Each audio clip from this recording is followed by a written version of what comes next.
Subscribe करें ACNDC bye नंदन channel को और बेल आइकन को दबाएं लेटेस्ट टेक्निकल वीडियो सबसे पहले देखने के लिए। नमस्कार दोस्तों, मैं हूं आपका अपना दोस्त नंदन। स्वागत करता हूं आपके अपने YouTube चैनल में जिसका नाम है ACNDC। दोस्तों, आज की इस वीडियो में मैं आपको बताने वाला हूं कि 3 फेज जो होती है लाइन वो हमेशा 440 के कंडीशन में नहीं होती। ये इंडिया की स्टैंडर्ड है जहां पे आपको 3 फेज लाइन 440 देखने को मिलती है, पर बाकी और बहुत सारे ऐसे कंट्री हैं जहां पे आपको 3 फेज कनेक्शन जो आपको सप्लाई आती है वो आती है 110 के फॉर्म में। तो वहां पे आपको एक फेज में देखने को मिलता है 110 यानी कि 110 वोल्ट, और आपको 3 फेज का जो यहाँ पे जैसे आप 440 कहते हैं वहां पे आपको 220 440 में देखने को मिलती है। तो वहां पे अगर आपको 220 वोल्ट पे चलने वाले किसी इक्विपमेंट्स को चलाना होता है तो वहां पे आपको आपको वहां पे फेज टू फेज कनेक्शन लेके फिर आप उस इक्विपमेंट्स को वहां पे चला पाते हैं। दोस्तों, 3 फेज की बात जहां तक की जाए तो अभी जितने भी इन्वर्टर टेक्नोलॉजी वाले रेफ्रिजरेटर या एयर कंडीशनर आए हैं उनके अंदर जो कंप्रेसर यूज किया गया है वो यूज किया गया है 3 फेज कंप्रेसर, और वो 110 और 110 तीनों फेज 110 उसमें रिक्वायर्ड होती है, यानी कि वो 220 वोल्ट 3 फेज की उसमें कंप्रेसर लगी हुई होती है। तो आप देख लीजिए इस 3 फेज कंप्रेसर को।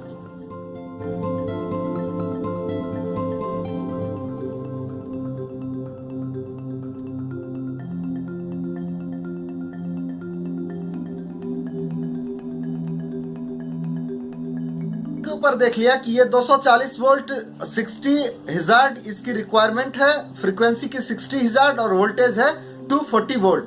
और दोस्तों, जैसा कि आपने देखा कि ये 3 फेज कंप्रेसर है, यही कंप्रेसर यूज किया जाता है इन्वर्टर टेक्नोलॉजी वाले रेफ्रिजरेटर और एयर कंडीशनर में। दोस्तों, इसके बाद मैं आपको एक और बात बताना चाहता हूं कि मैंने एक वीडियो बनाई थी जिसमें मैंने आपको बताया था कि VFD क्या होती है। तो दोस्तों, आप उस वीडियो को जरूर से देख लें कि VFD क्या होती है, क्योंकि ये आपको आगे आने वाली वीडियो में जिसमें मैं आपको इन्वर्टर टेक्नोलॉजी के बारे में बताऊंगा उसमें ये आपको काफी काम में आएगी। तो दोस्तों, आप उस वीडियो को जरूर देख लें। तो ये आपकी जो एयर कंडीशनर या फिर आपकी रेफ्रिजरेटर की कंप्रेसर जो 3 फेज 110 वोल्ट या 120 वोल्ट की जो कंप्रेसर है, तो ये कैसे चल पाती है आपके सिंगल फेज सप्लाई पे, इसके लिए हम आगे बात कर लेंगे। दोस्तों, अब मैं आपको बताता हूं कि जहां पे 110 वोल्ट की सप्लाई आती है यानी कि 3 फेज आपको 240 220 आपको मिलती है, वहां पे अगर आपकी 440 कोई मोटर है तो उसे आप कैसे चलाते हैं। दोस्तों, जैसा कि आप देख सकते हैं कि यहाँ पे मैंने इंडिया की ये लाइन आपको दिखाई है RYB यानी रेड फेज, रेड येलो और ब्लू, और साथ में होगा एक न्यूट्रल। और इसी तरीके से मैंने किसी और कंट्री जहां पे 110 की सप्लाई आती है 110 वाली, वहां की पे मैंने दिखाई है। यहाँ पे है R फेज, Y फेज और B फेज, और साथ में है न्यूट्रल। तो दोस्तों, अपने यहाँ क्या होता है कि अगर आप न्यूट्रल के साथ किसी फेज को चेक करेंगे, चाहे B, Y और R तीनों में से किसी को भी अगर आप चेक करेंगे तो आपको मिलेगी 210 से 220 वोल्ट या 30 वोल्ट, यही स्टैंडर्ड है अपने यहाँ की। तो आपको न्यूट्रल से यहाँ पे मिल जाएगी 210 वोल्ट 220 वोल्ट आपको मिलेगी। और जब आप फेज टू फेज जब आप चेक करेंगे तो आपको अप्रोक्स 440 वोल्ट आपको देखने को मिलेगी, यानी B फेज और Y फेज इन दोनों के बीच जो है वो आपको 440 देखने को मिलेगी। या किसी भी फेज टू फेज अगर आप चेक करेंगे R को Y के साथ या R को B के साथ या Y को R के साथ, किसी को भी अगर किसी के साथ आप चेक करते हैं तो आपको 440 वोल्ट देखने को मिलेगी। ऐसे ही अदर्स बाकी बहुत सारे कंट्री में जहाँ पे 110 की सप्लाई आती है वहां पे क्या होती है कि अगर आप न्यूट्रल के साथ किसी भी फेज को अगर आप चेक करते हैं वोल्टेज तो आपको मिलेगी 110 वोल्ट 120 वोल्ट, यही अप्रोक्स आपको मिलेगी। उसके बाद अगर आप फेज टू फेज चेक करेंगे तो आपको मिलेगी 220 वोल्ट। तो वहां पे क्या होता है, जहां पे 110 वोल्ट की सप्लाई है और वहां पे अगर आपको कोई ऐसा इक्विपमेंट है जो कि 220 वोल्ट से चलने वाली है तो आपको वहां पे क्या करना होता है कि फेज टू फेज लेना होता है, यानी कि वहां पे आपको न्यूट्रल का किसी काम का वहां पे न्यूट्रल आपको नहीं होगा, वहां पे आप दोनों फेज टू फेज ही लाइन लेके अपने इक्विपमेंट्स को चलाएंगे। इसके बाद क्या होता है कि ये अभी देखिए स्टैंडर्ड ऐसा है कि ज्यादातर मोटरें जो होती हैं वो 440 वोल्ट की होती है, तो 440 की होती है और यहाँ पे सप्लाई आती है 110 की। वैसे कंडीशन में यहाँ पे कैसे चल पाती है 220 वोल्ट की 440 वोल्ट की मोटर कैसे चल पाती है यहाँ पे 110 की सप्लाई में। तो उसके लिए क्या होता है, तो यहाँ पे एक ट्रांसफार्मर लगाया जाता है, ठीक है। तो उस ट्रांसफार्मर की मैं आपको छोटी सी डिजाइन आपको बना के दिखा देता हूँ।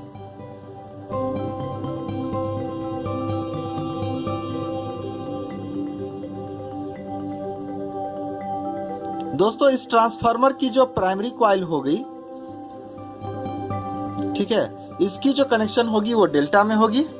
तो डेल्टा में जो इसकी कनेक्शन होगी, तो डेल्टा कनेक्शन क्या होती है, स्टार कनेक्शन क्या होती है, इसके लिए मैंने इससे पहले एक वीडियो बना रखी है, चाहे तो आप उस वीडियो को देख सकते हैं। जैसा कि आप देख सकते हैं कि इस ट्रांसफार्मर की जो मैं कनेक्शन अभी कर रहा हूँ, ये कनेक्शन डेल्टा कनेक्शन के अंडर होती है, ठीक है। तो इसकी प्राइमरी जो है वो हुई डेल्टा कनेक्शन के अंदर, क्योंकि यहाँ पे हमें न्यूट्रल की कोई रिक्वायरमेंट इसकी प्राइमरी में नहीं होती। और यहाँ पे हम तीनों फेज को ऐसे यहाँ पे कनेक्ट कर देते हैं, वाई फेज, आर फेज और बी फेज को, ठीक है। इसके बाद जब इसकी सेकेंडरी होती है, जो इसकी सेकेंडरी होगी,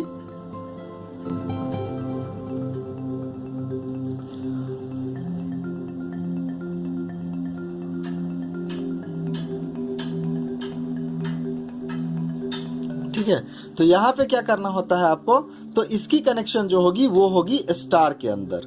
स्टार के अंदर जो इसकी कनेक्शन होगी वो स्टार के अंदर इसलिए होगी क्योंकि यहाँ पे हमको आउटपुट में न्यूट्रल की भी जरूरत हमको पड़ेगी। तो ये हो गई आपकी न्यूट्रल, ठीक है, और ये तीनों की तीनों हो गई आपकी फेज,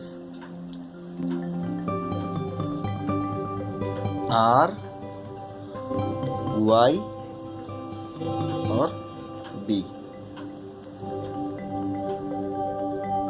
तो यहाँ पे आपने यहाँ पे इनपुट, यहाँ पे आपने इस ट्रांसफार्मर को दी 110 वोल्ट सिंगल फेज के अंदर, और यहाँ पे आपको आउटपुट में न्यूट्रल के साथ जो फेज आपको मिलती है, यहाँ पे जो आपको वोल्टेज देखने को मिली वो मिली 220 वोल्ट, क्योंकि आपने यहाँ पे 440 के हिसाब से इसे डिजाइन किया। और जब आप फेज टू फेज चेक करेंगे यहाँ पे वोल्टेज, तो आपको मिल जाएगी 440 वोल्ट। इसके बाद आपने यहाँ पे देखा कि 110 वोल्ट की सप्लाई को हम 220 वोल्ट में कैसे कन्वर्ट करते हैं।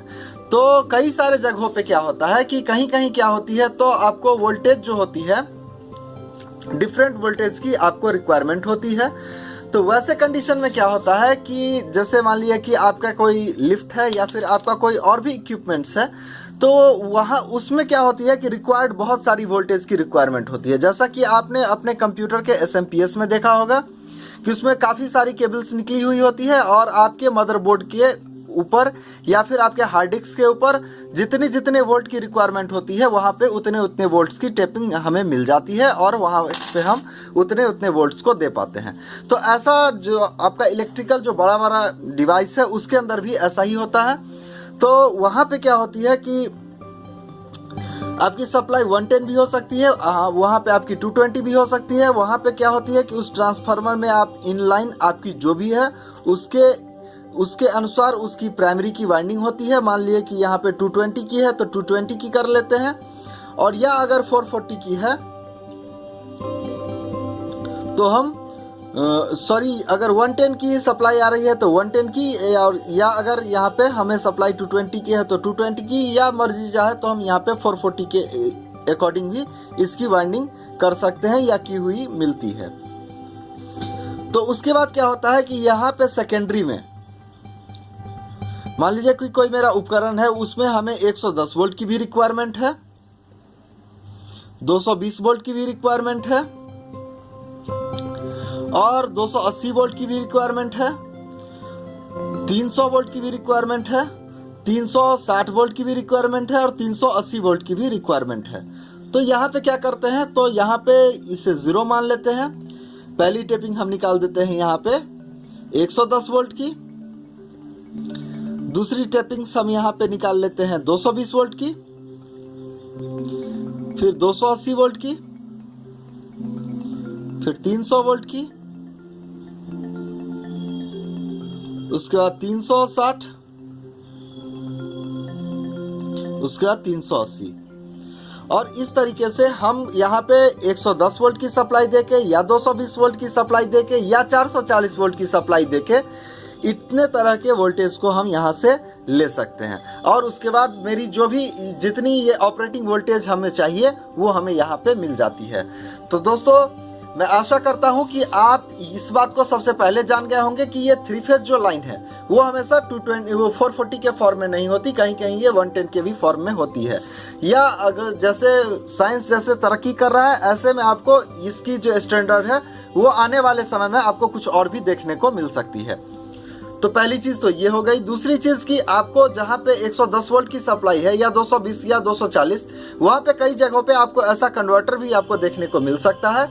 तो उसमें आपको डिफरेंट टाइप की वोल्टेज, जहां पे रिक्वायरमेंट जितने वोल्टेज की है, मान लीजिए कि मेरे टेबल पे अभी एक ऐसा लैंप है जिसकी ऑपरेटिंग वोल्टेज हमें 110 वोल्ट की है, तो हम उसे कैसे जलाएंगे? तो उसके लिए हमको एक कन्वर्टर बनाना होगा, या मार्केट में अगर जहां पे बल्क में इस टाइप की रिक्वायरमेंट होती है वहां पे मार्केट में भी उस टाइप की जो भी एडाप्टर होती है वो बनी हुई आपको मिल जाती है, तो वहां से लेके उसको हम चला पाते हैं। तो दोस्तों ये जो हुई ये होती है, ये जो लाइन जितनी भी हमें मिली वो मिली सिंगल फेज के फॉर्म में, क्योंकि मैंने यहाँ पे एक ही फेज यहाँ पे डाला है। ठीक है, तो जहां पे हमें 3 फेज की जरूरत होगी, यहाँ पे जहां पे हमें 3 फेज की, यहाँ पे अगर 110 वोल्ट 3 फेज की अगर रिक्वायरमेंट होती, या 220 3 फेज की रिक्वायरमेंट होती, या 280 वोल्ट 3 फेज में अगर रिक्वायरमेंट होती, तो उसकी वाइंडिंग हम कुछ इस तरीके से करते। इनपुट में वोल्टेज हमें जो भी मिल रही है वो उस वोल्टेज की वाइंडिंग करते, और आउटपुट में हम अपने रिक्वायर्ड वोल्टेज के हिसाब से इसकी वाइंडिंग करते। दोस्तों मैं उम्मीद करता हूँ कि आपको हमारा ये वीडियो पसंद आया और आपको कुछ नया सीखने को मिला। वीडियो को अंत तक देखने के लिए आप सभी दोस्तों का बहुत बहुत धन्यवाद। सब्सक्राइब करें ACNDC बाय नंदन चैनल को और बेल आइकन को दबाएं लेटेस्ट टेक्निकल वीडियो सबसे पहले देखने के लिए।